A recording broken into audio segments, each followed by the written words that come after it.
লাশ দেখার জন্য আবেগ, কেউ জানলা খুলে দিতেছে, পাবলিক পুলিশ আটকে রাখতে পারতেছে না। ওই দিন বন্ধের দিন ছিল আমার যা মনে হয়, অফিস বন্ধ ছিল।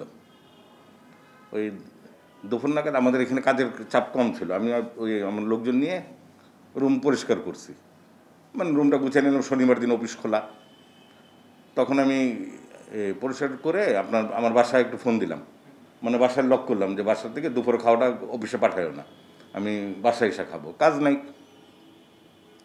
তখনই ওই আপনাদের এক মিডিয়ার এক সাংবাদিক, ওনার নামটা জানি না, খেয়াল নেই আমার, উনি এসে আমাকে বলতেছে, দাদা সালমান শাহ মারা গেছে জানেন নাকি? আমাকে না তো, কী বলেন আপনি?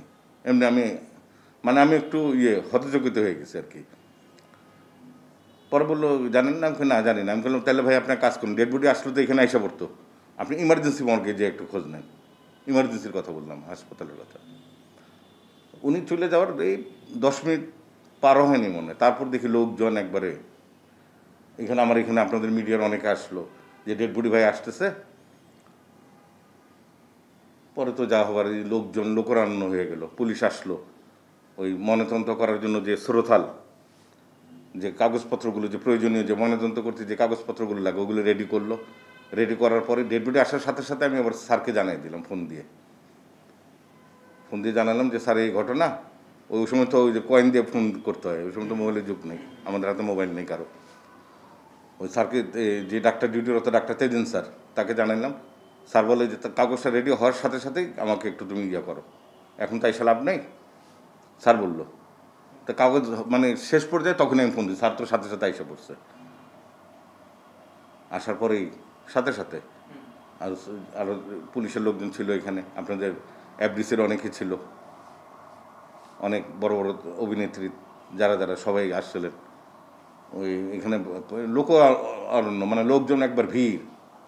কাজ করতে বেগ পাইতে গেছে, কেউ জানলা খুলে দিতেছে, কেউ জানলা দিয়ে করে, পুলিশ সামলাতে পারতেছিল না।